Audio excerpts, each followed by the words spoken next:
Good evening, ladies and gentlemen. Welcome back to our monthly ASEAN 2015 Challenges and Opportunities program in English. My name is Dr. Wilfried. As you know, I am the Executive Director of the Human Development Forum Foundation, a Thai registered non-for-profit organization, which runs a couple of ASEAN-related programs and international strategic workshops in English. Our main topic today is on climate change and ASEAN 2015. Flooding in Myanmar affects more than 300,000 people countrywide at the moment. Droughts affected farmers in Thailand and in Cambodia. And Vietnam is always coping with the problem of rising sea levels on the long term. ASEAN 2015 community cannot ignore these effects in the future. But there are already some global initiatives and mechanisms, treaties in place which shall cope with climate change and their effects. One example is the Kyoto Protocol. But for the normal citizens, the Kyoto Protocol is still a big name without much knowledge about it. Therefore, I invited a very special guest today who researched on this topic in depth and can give us some answers to burning questions. Mr. Christian Scholz, a German freelance researcher on climate change. Good evening, Mr. Scholz. Welcome to our program, and please introduce yourself briefly. Good evening, Dr. Wilfried. It's a pleasure to be here today. My name is Christian Scholz. As you said, I'm a German citizen. However, I'm the head of department of the research department from Access Service Limited. We are a consultancy company based in Hong Kong, and we support companies who would like to enter the Asian market, and therefore we're heavily involved with green industry and all the renewable industry companies. And in this context also with the Kyoto Protocol? In this context also with the Kyoto Protocol. I for myself, I made my first study trip on this issue in 2004, accidentally also to Thailand, because there was the first project under the umbrella of the Kyoto Protocol in Southeast Asia. Okay, thank you very much for this brief introduction. And now we have a short commercial break. มันเป็นขยะแต่รู้ไหมว่าขยะเหล่านี้สามารถนำมารีไซเคิลเป็นสมุดสิ่งที่มีค่าสำหรับพวกเขาได้ด้วยแนวคิดการใช้ทรัพยากรธรรมชาติอย่างรู้คุณค่าและให้เกิดประโยชน์สูงสุดทำให้ดอนเมืองโทเวย์ได้เริ่มดำเนินโครงการสมุดกรีนเวย์โครงการเพื่อยกระดับสิ่งแวดล้อมให้คงอยู่ชั่วลูกชั่วหลานตราบนานเท่านานโทเวย์กรีนเวย์คูปองดิจิตอลทีวีกสทช.มาแล้วค่ะอุ๊บคูปองครับต่อดูดิจิตอลทีวีซึ่งเขาบอกว่าคูปองดิจิตอลทีวีมาแล้วครับวันนี้คูปองมูลค่า690 บาทใช้แลกกล่องเซ็ตท็อปบ็อกซ์หรือเป็นส่วนลดซื้อทีวีดิจิตอลได้ที่ศูนย์จำหน่ายที่มีสัญลักษณ์โครงการอย่าลืมอ่านก่อนแล้วเตรียมเอกสารให้ครบนะครับแจกแล้ว42จังหวัดภายในสิ้นปีนี้ดิจิตอลทีวีดูดีทุกบ้านบริษัท IRPC จำกัดมหาชนพร้อมก้าวสู่ผู้นำด้านปิโตรเคมีและการกลั่นครบวงจร Welcome back to our ASEAN 2015 Challenges and Opportunities full English program. Today's main topic, ASEAN 2015 and climate change, is presented, among others, from Mr. Christian Scholz, our invited guest and expert on this topic. Without any further delay, let's jump to the topic Kyoto Protocol. If you would like to describe what are the main issues or cornerstones of the Kyoto Protocol. Indeed, Wilfried. Well, Kyoto Protocol, as you mentioned, is a big word, so I try to break it down in more understandable parts. The first thing I would like to point out, there's one premise.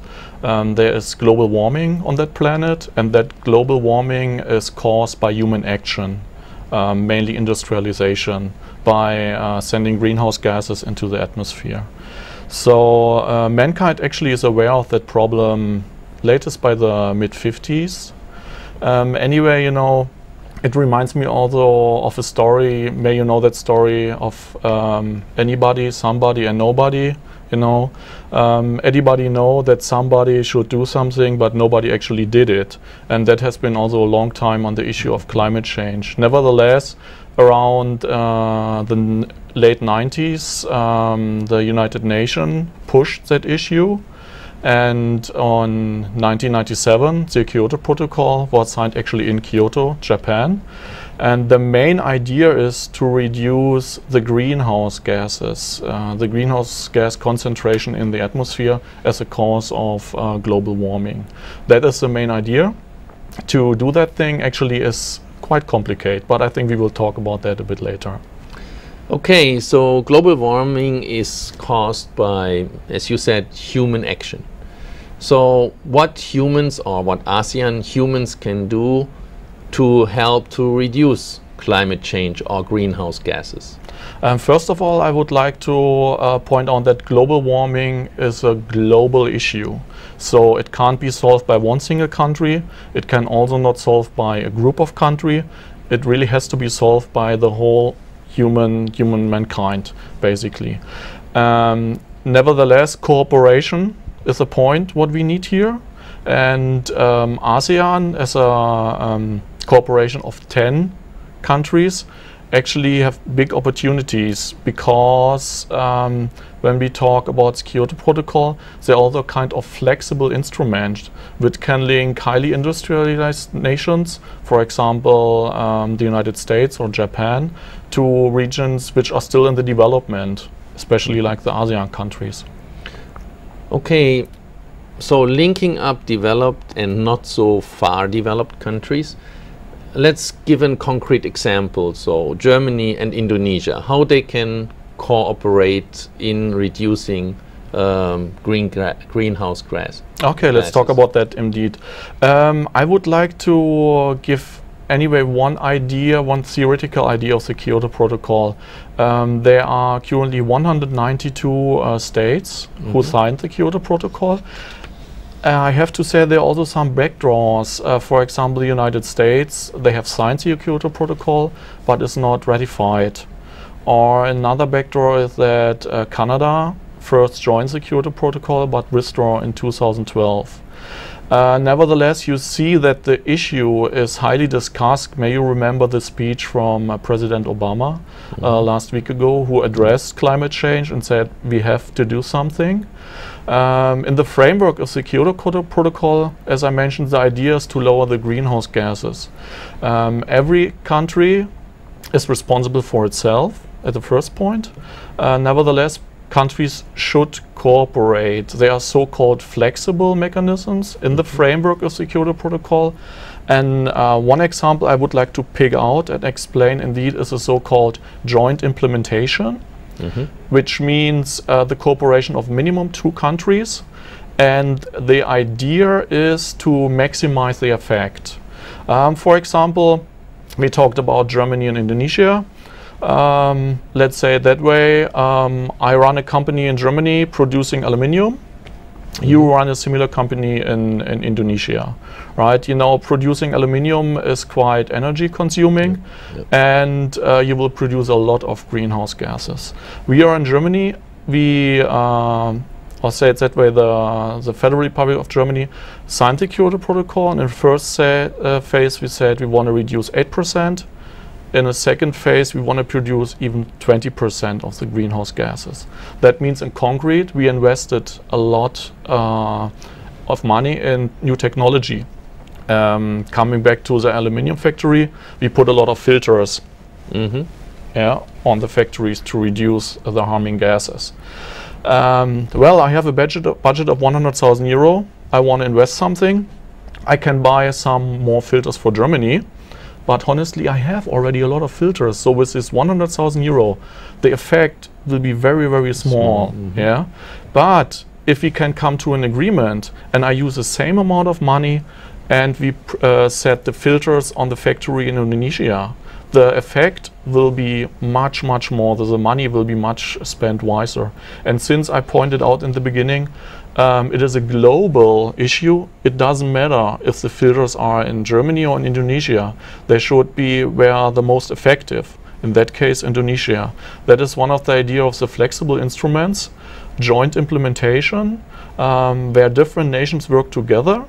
And in the end, we have a kind of technology transfer, which is good for both sides. And we can have a positive effect on the global warming by reducing greenhouse gases. That's an interesting theoretical concept. From your experience, are there real practical examples as well already? Yes, there are. Joint implementation is a big thing. It works all over the world. Another international issue is the carbon trading. To give you one more example, come to a country, let's say Russia. At the moment, Russia has some economical downturns, is in a hard time. So naturally, the industry doesn't produce so much.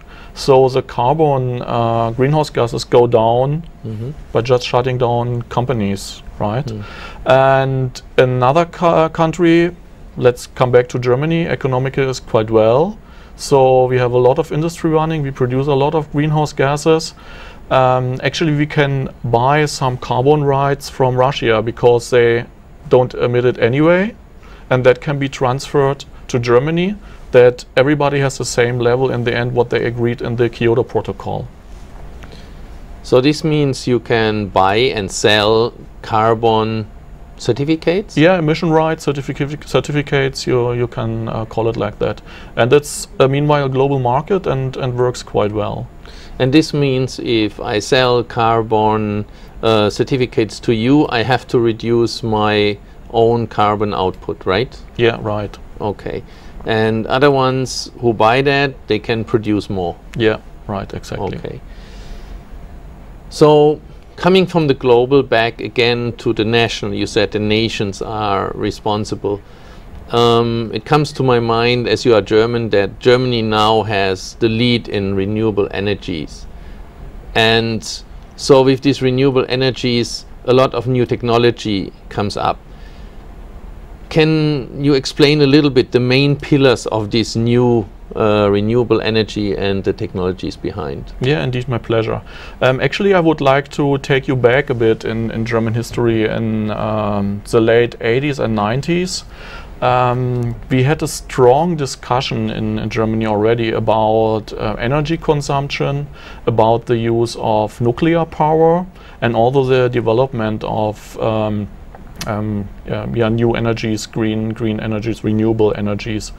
Latest since Fukushima, that really came back to a focal point, and the German government had to react and decided to withdraw step by step from nuclear power and to introduce more and more green and renewable energies, which is quite remarkable because, you know, the German industry is quite strong. A lot of energy is used, and there's always the discussion on the price, what is the most economical way. So indeed there was a pressure to invent new things, to make new green energy just marketable, to usable for the people in the market. Having a view to the 2014 energy market in Germany, I would like to point out, I think it's also again quite remarkable that meanwhile over 25% of the energy in Germany has labeled green energy and is introduced by wind power, by biomass, even solar. I mean, Dr. Wilfried, you know about the weather conditions in Germany, but yes. Even solar is a big contributor to renewable energies in Germany. And the German industry is quite strong, sending the products all over the world. As I mentioned before, that is also one of the idea of the Kyoto Protocol, to have a technology transfer from highly developed country to less developed country, just to solve, again, I have to point it out, is a global issue. We have to work together here. Okay, so these are very interesting points because it's the national responsibility in a global context. However, we have also to consider that technology transfer is also related to the possibility or the combination of foreign aid donations and others. Yes. So it can be a solution for the whole world, and as we have now a short commercial break, after that we will discuss very briefly what ASEAN can do. Thank you.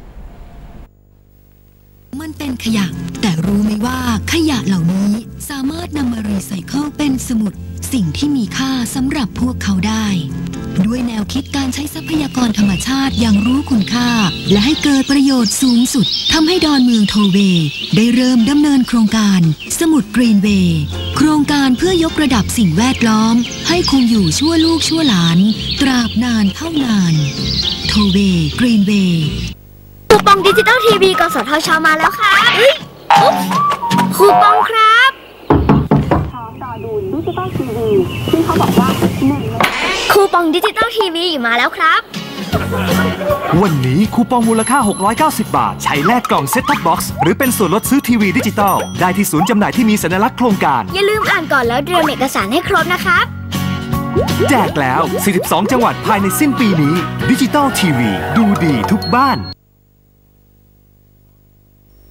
บริษัท IRPC จำกัดมหาชนพร้อมก้าวสู่ผู้นำด้านปิโตรเคมีและการกลั่นครบวงจร Welcome back.